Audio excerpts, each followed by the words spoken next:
Well, take two. We were live on another channel, and it was not going so well. And we had, like, probably one of the best discussions we've ever had that last one. Don't you think, Maeve? Oh, yeah. Yeah, I mean, it was one of those, like, people were crying and all that other stuff. Anyway, welcome to St. Patrick's Day here on the Altar Live Show. We're going to get started in just a few minutes. Maeve, how has your week been thus far? It's been good. I have to say, in Pennsylvania, the weather has been a little all over the place because we had a snowstorm this past weekend, and then now it's, in the 50s, going to be in the 70s tomorrow. What? Yeah. I think this past weekend was like winter's last hurrah. It was like, all right, we got to snow. We got to finish well, and now we're kind of moving into spring. But at this point, I could, it could snow tomorrow and I wouldn't be surprised. Sure. It's been a little all over the place. Is that a Blackberry Winter? Is that what that's called? Oh, I don't know. I like that term, though.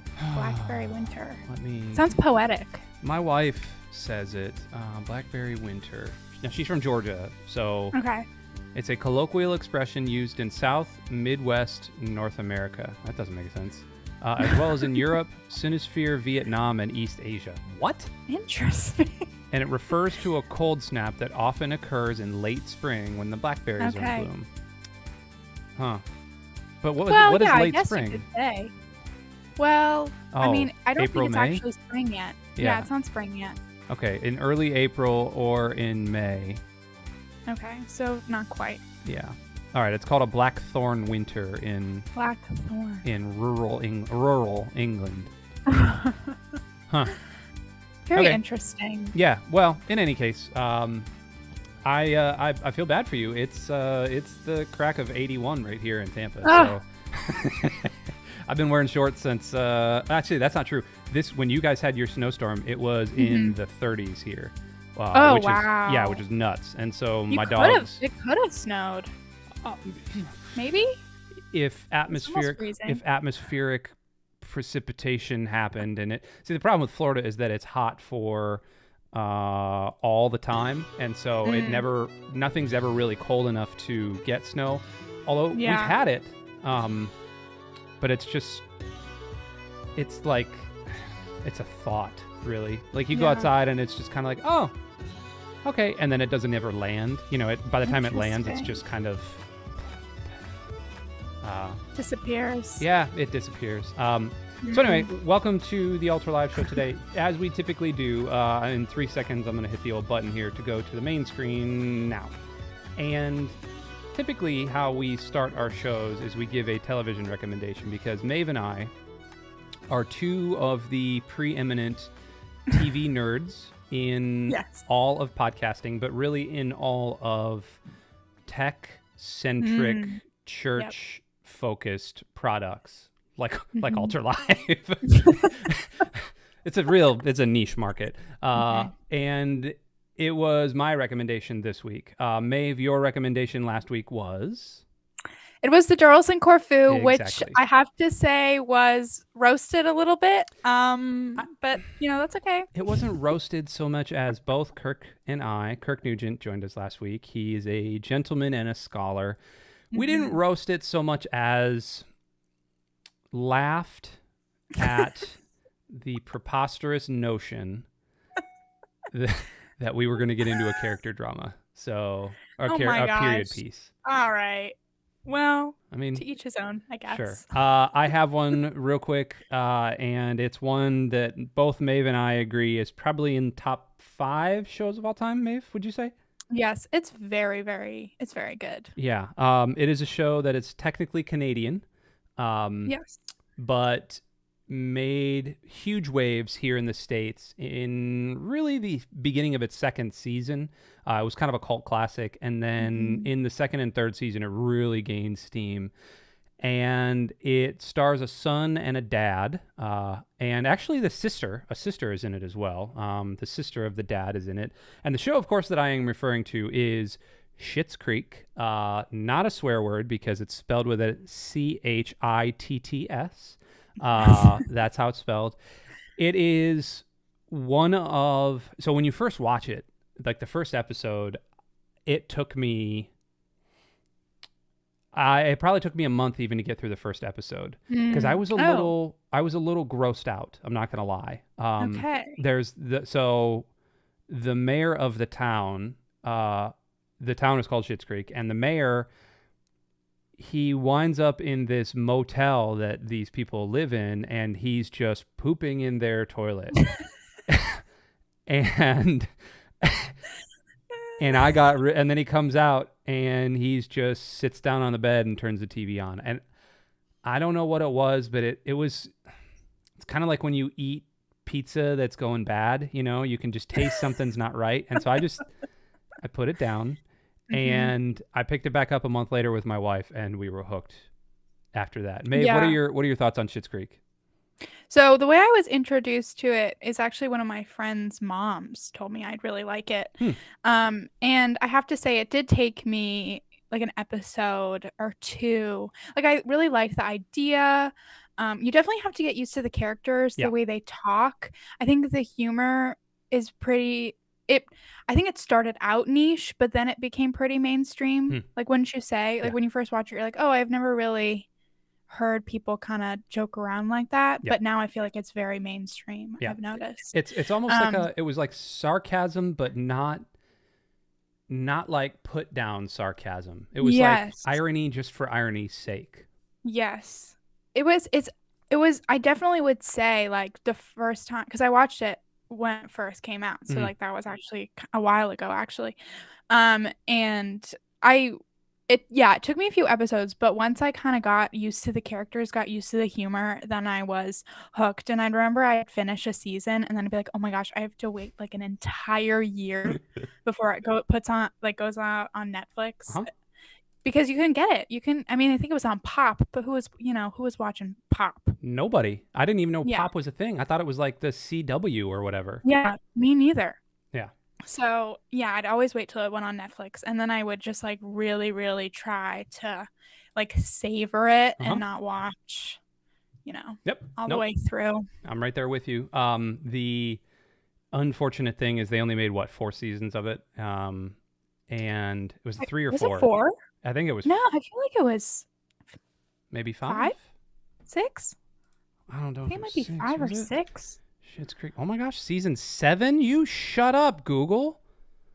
No, 6 I think it was seasons. 6. Yeah. Yeah. Yeah, because there's an official release coming in 2022 or 2023. Wait, what? Are they trying to reboot it? I don't believe it. I feel like they ended it at with a perfect end. On Christmas Day 2021, there was an article published on Market Research talking about season 7. What? I don't believe it. Sometime in 22 or 23. Oh my goodness gracious, Maeve. Okay, I'm not going to believe it until I see it. Yeah. Totally. But, I mean, I never thought Gilmore Girls would come back. Yeah. So you never know. And it maybe shouldn't have. Yes, I agree. Speaking of Gilmore Girls, so we might not get to the holiday thing here because we're kind of running out of time, but you'll enjoy this story. So my wife, so it's spring break here for our kids. So my oldest is 17, and he and a friend went over to the east coast of Florida for a couple days. His grandparents live over there. So they went and stayed with his grandparents and had fun on the beach and stuff. So, hey, cool. He's 17. You go do your thing, buddy. You're going to college. You need a little bit of freedom anyway. My wife took our youngest. She had a couple of days off work, and I did not because obviously I'm a pastor and I work on the weekends. She took our youngest down to Fort Lauderdale, which is about 4.5 hours away, to be with her sister. She's got 5 kids, and then my youngest kind of just fit in there. And so they spent 4 days fishing and doing whatever. And then our middle child, our daughter, our 15-year-old daughter, she was actually going on a mountain retreat with our church. But that didn't leave till Monday. So from Friday until Monday, it was me and my 15-year-old. So I love her. She's like my princess and all this other stuff. So it was totally not a bad thing. But like we spent the weekend cleaning fish tanks, shopping. I took her clothes shopping. Okay. Oh, wow. And then we spent Friday night, Saturday, and Sunday night binge watching the Gilmore Girls. I'm talking, I made enchiladas and we had ice Oh cream my and we watched gosh. 5 episodes of the Gilmore Girls. And then the next night we had pizza and more ice cream. And it was just, and it was like we were smack dab in the middle of it. She's never seen any of these. Oh This is like my my third time through gosh. the series. And so she's just like, what's going to happen with Logan? They like each other, don't they? I don't know if I like Logan that much. Oh my Ooh, gosh. Did you Emily. get that far into it? Yeah. She's with Oh Logan my right now. gosh. Yeah. It's the beginning Wow. buds of relationship with Mhm. Logan. So anyway, we got done Sunday night and we had to go to bed. And then Monday morning she had to be up early, and so I just took her to church and dropped her off when I went to work. And we got out of the car and she came over and she gave me the biggest hug she's ever given me and just said, I had one of the best weekends I've ever had. And I was just like, My heart. Grace, you're gonna make me cry. So anyway, it was awesome. That's so sweet. Totally. All right, I'm gonna start crying actually right now. Like my eyes are getting a little misty. All right, let's move on to a topic today. Maeve, can you introduce this while I gather myself? Yes. Yes. So not last week, but the week before, we started talking about onboarding. So Oh my what to gosh. expect when you yeah. Oh my gosh, are you okay? Oh gosh, dad stuff, right? Emotions. That's okay. So we talked about onboarding. We kind of talked about what to expect when you're getting started on Alter Live. We went through everything from the first call with Stephanie or someone else from the team to set up all the way to setting up your first dry run event or meeting. So that's kind of like the dress rehearsal. Mhm. We kind of talked about that, of how, this isn't necessarily the event, but this is when you'll kind of get your team together. You'll maybe recruit a few people to come into the Alter Lab event and just kind of play around with the different features, just so you can get a feel of what the event or church service or whatever will look like when the day comes. Right. So now we're going to talk about what happens after all of that, after you've successfully had the dry run, and what, the next steps following that. But before we get into that, we talked about this last time, and when you go through onboarding, you'll learn all this information too. But there's just like a few things you need to know when you are getting started with Alter Live. So Alter takes about 2 to 4 weeks to roll out, and we'll help you with all of that. We'll help you identify your online team and train them. And your team can really be as many people as you want, as many people as you think you'd need to help you out. And then we'll also help you decide on how to plan the live stream for Alter Live. We're a destination platform, so there's a lot of different live streaming outlets you can use that we can connect with. We have a great one with Ecamm and Restream and StreamYard, like all these really great integrations that you can check out on our integration page, and we'll help you set that all up.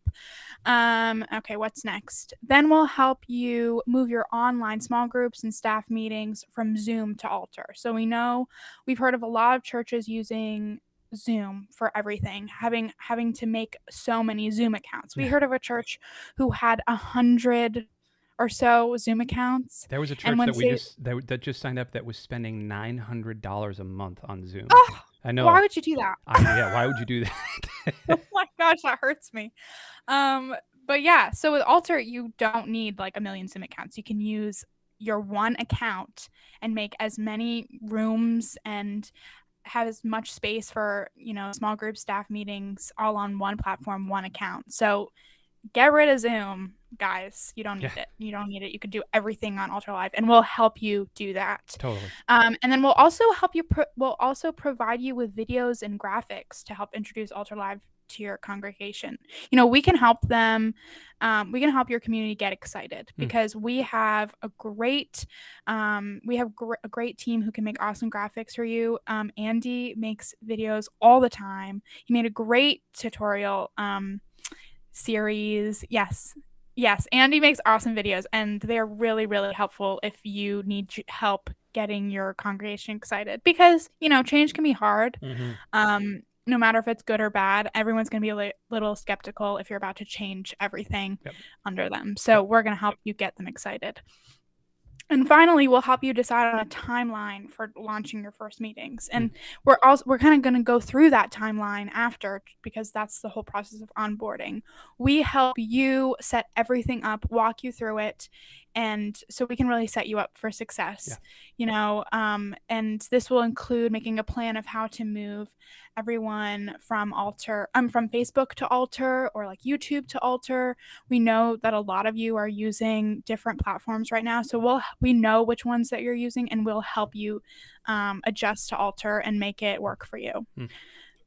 So now I guess we can start talking about after the first dry run. So you've had that, it's gone well. Maybe you've had a little difficulties here and there. That's totally fine. You're learning the process. And so then we get to the debrief. Andy, can you go over a little bit about what the debrief is all about? Yeah, definitely. So ideally, when you onboard into Alter Live, and here I'm going to switch my screen real quick so I can show you. Bada boom. We have this gigantic sort of checklist that it's not homework necessarily. You're not getting graded on it. It's right. Ideally so that you really have tasks in front of you, and we have tasks in front of us, so that there's an expectation level that gets to be met, so that we can kind of roll this out in a timely fashion to your community and to your church. And so after you get done with your first dry run, like we talked about a couple of weeks ago, that's really where we're testing out your stream capabilities. We're testing out all of that stuff that Maeve was talking about before, the things that we've been helping you with, making sure everything is connected, making sure that how your hosts know how to get in, et cetera, et cetera, et cetera.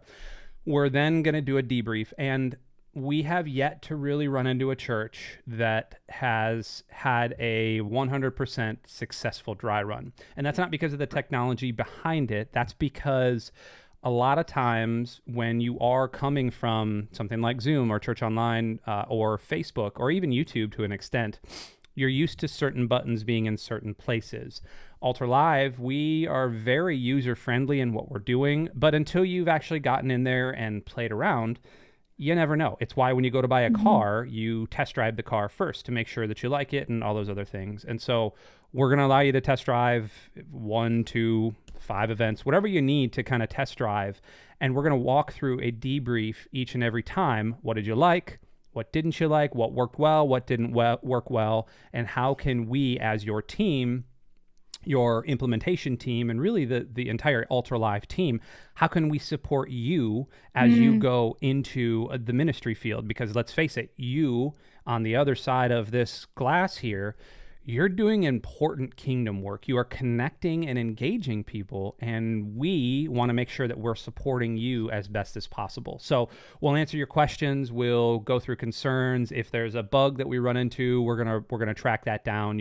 Software is... The unfortunate thing about software in the wild right now is that we have to design the platform for not just PCs and not just Macs and not just iPhones and Android phones, but for all of them and for many different browsers and all these other things. So, little things might crop up here and there. Our engineering team is amazing, and they will be able to help with any of those small issues. But honestly, and Maeve can kind of attest this, most of that stuff's been fixed, and now which is really cool. It's really cool to see our bug list just shrinking by the day. And then we get into kind of the latter stages, and that's our launch event. The launch event, Maeve, I'm going to have you kind of walk through what the ideal launch event would look like here. Sure. Before I go into that, I really want to point out what you said, Andy, about how we are here to support you. I think, when you have that debrief, don't think of it as you being graded on how well you did your event. This is your time to talk to us and figure out what you need, because a lot of the features that we've put out over this past year or the last couple months, those features are because you said, oh, this would be really helpful if you had this feature. And we're like, oh, that's a really good idea. Let's look into that. So if you have an idea of how how our platform could be more helpful, let us know, and we could actually, we could probably make that feature for you if it's feasible. Absolutely. So it's all about having that conversation and just communicating what you need and not thinking it as like, oh, I wasn't very good at doing, the service. Oh gosh, when they're gonna be like annoyed that I don't know how to do it. No, no, no, no. We are more than happy to hear your successes and your losses or challenges. I wouldn't even call them losses, I would call them challenges, Mm. or growing edges, as a professor would would you say to us. What are your growing edges, instead of like, why are you the worst? Growing edges? That sounds painful. Yes. No, I don't know. It was it just made me think of like, okay, what are things I can improve on Sure. rather than what am I bad at? The leading edge, the bleeding edge. There we go. Oh, no, yeah, yeah. Okay, so all of this, what we talked about not last week, but the week before, this could all happen within the first or second week. Mm. So it's a quick turnaround, and you can set it to however, you can set your pace to whatever you're comfortable with, but while it seems like, oh gosh, this is a lot, it actually moves pretty fast, but in an attainable and not, too stressful way. So now we're kind of entering the second and third week of your onboarding, and that's when the launch event happens. And so the launch event, you could treat it as your soft launch. So this is a real event that people can go to that are not just on your team, but it's not the event that you're working towards. So if the big capital THE, is the Sunday service, this event would happen earlier in the week and midweek, and this would just be kind of like a test event that real people could go to. It wouldn't just be your team, it wouldn't just be the people you recruited, and it's just to try it out and see what's going to work, what's not. So this Mm. could be a panel discussion, a worship night, Q&A with the staff. It could even be a meeting talking about the fact that you're going to use altar and we're trying it out, and what questions do you have as our congregation.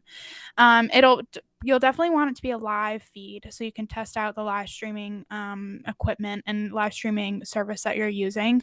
And As definitely, opposed to, and I think let's make the distinction there, live oh, feed as opposed to. like a pre-recorded Okay, video, good. because yeah, so when you make an altar live event, you can show them a pre-recorded video, like posting, like getting a URL for a YouTube Yeah. video, Okay. testing just kind of the altar features. This is testing the altar features, but also the live streaming ability. Cool. Oh yes, and you'll definitely want to advertise it to your entire community or a specific group. Like say you have a worship, or like a Bible study or something, or like a small group of people that aren't your team, but they're reliable and will come. Advertise it to them, or pick a few people that would be willing to participate as like a test group for something like this. Mm. But definitely treat it as the soft launch, not the dress rehearsal, not the actual event, just something in the middle to be like, this is real. We're going to treat it like it's real, and it is real, but it still gives you some wiggle room to play around with everything. Definitely. Yeah, so the goal of this is, create the event in Ultra Live, get that process down, designate hosts, which, when you'll go through the onboarding process, will help you set that up. That includes like your team, the people who will be monitoring everything. We've gone over the hosts and greeters, which you can go back and watch. And there's an awesome host training series on YouTube that Andy did that's awesome. So invite your community, share the link, create a demo video for what to expect. Make troubleshooting guide easy to find in the event. So just make sure people know that, like, okay, if something goes wrong, here's something you can do to help fix that or to troubleshoot. And then definitely ask for feedback at the end. It could be in the chat. It could be, you could do a poll because we have that feature, or you could even do it over email. Just have that communication with your community, not just your team, your community, to see how this is working. And so then we move on to another debrief. And this one, there's a little bit more flexibility with this. This could just simply be an email to Stephanie or whoever is helping you with your onboarding to talk about what went well, what didn't, or if you want to take that extra step, totally book a meeting. I think, having that communication face to face is really helpful. And so that debrief is just to go through the first dry run event, review any technical questions or troubleshoot any issues, and then also decide and plan for the first launch event, or for the first launch event. This is the launch event. Yes, first launch event. Yep, you're right. Yeah. So throughout this process, there are going to be a lot of debriefs, and I'll make this note later, but don't think that's like on accident. We really want to make sure that we're checking in on you every time. And this isn't, a test to see if you're using Altar correctly or something, because there's no wrong way to use Altar. It can help you in so many different areas in your church. Do you want to cover the first Sunday service, Andy? I'd love to. So when Maeve, just a second ago, she said the capital THE event, what she was referring to was this thing. And if your main event or main service or main Bible study or whatever your main kind of gathering point is not a Sunday, then replace Sunday service with Tuesday night or Wednesday night or Thursday morning or whatever. Right. We're just going to say Sunday because the majority of churches that use Altar Live, it's a Sunday service, and then everything kind of spins off of that. The main goal for what we try to do in this service is to get everybody on board, get your entire church up and running. We will show you kind of the behind the scenes before all this happens, but we want to make sure that your Sunday service right here is attended and viewed and engaged by and with as many people as possible. So we will help you set up your community landing page before that. We will help you if you are, and we always recommend this, that your main website, so mychurch.com or whatever it's going to be, has a button that says, go to our online campus or go to our virtual campus or meet us on Altar Live or whatever, has some sort of direction so that you're not, see, the thing that happens when we create a community landing page is it's always yourchurch.altarlive.com. And that's for a host of reasons. It's a little bit of security on your end. It works better with our servers, with streaming, but also it gives a bit of separation so that we know that your page just isn't going to blow up, and we can go fix it if, somebody on Amazon or wherever decides to update server profiles and everything breaks. We can go update it a little bit easier. With that, we will help you switch out the buttons that aim, and that's sometimes a really quick fix, and sometimes it's not a quick fix. And so we will help you do that. And then kind of like Maeve was saying earlier with graphics and videos, and things that our team is giving you to announce to your community, announce to your church about the change to Altar Live, we'll help walk you through the publication of those, the distribution of those, kind of the social media channels, and what we have seen in terms of success. Right after that, you are going to hit go live, and you are going to have the best time you've ever had streaming any sort of church service event. You're going to pop into a lobby, and 50 people are going to show up at your tables, and then you're going to open rooms, and all of your prayer rooms and all of your Bible study rooms are going to be filled with your grateful church, because that is big smiling faces. And the reality is that's probably not going to happen, but that's what we're going to aim for. The reality is adoption rates are going to differ by church. We have seen wild success, and we've seen, churches that only have 3 or 4 people that pop in. And both of those, honestly, are victories. The fact that you're running a Sunday service or running a full event on a brand new platform without anything breaking, with you and your host knowing exactly what's going on, is the biggest victory that you can glean from all of this. The people that jump into the chat and answer the polls and use emojis and jump into your rows and turn on your cameras and microphones and all of those things, that's the icing on the top. And that's what you, as the community leader or pastor or technical director or creative director or whatever your role is, that's what your job then gets to turn into is, all right, now that we've got the sandbox, how do we get people to come into the sandbox and engage with it? So after that first Sunday service, we'll again have another debrief. It seems like a whole lot of feedback. It's for a good cause. This can be, again, another email or a meeting. We'll debrief your Sunday service event. We will answer, again, any questions or issues, and we will help you, again, in the marketing piece, because it is marketing. We'll let you know, okay, this has worked. Maybe you should try this. Maybe you should try this. Your community is going to be different from every other community, and so you are going to know your community a little bit better, but we're going to help kind of guide that process. And then all throughout that week, we'll have that feedback loop going, and then we will be able to hit your next weekly service. Maeve, you want to carry the torch from here on out? Yeah, sure. So, the process, once you kind of get used to it, the process is kind of the same pattern every week. As you get to the second Sunday service, you'll probably know, how to run it at this point. So this is a great, victory for us and for you. And so we're hoping you have the best service ever. And then after that, you'll have another debrief. And like Andy said, this could be an email or a meeting. We just wanted to let you know, like the debrief after every service. We want you to succeed and for everything to run smoothly. Altar was made for churches by people who know churches. Yep. And so we know what you guys need, but you also know what you need. Like Andy said, you know your community better than us. So we're helping you, but you're also helping us by having these meetings, by keeping in touch with us over email. You are helping us make the platform better. Yep.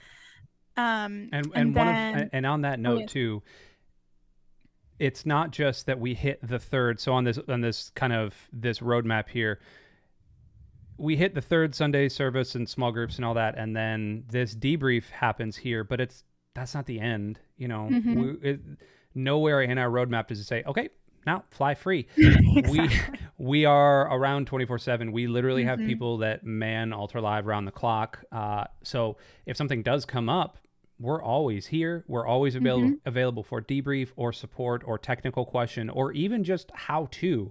That's what we're here for. And so we want to make sure that we are the wind beneath your wings as you soar into the unknown abyss of digital engagement.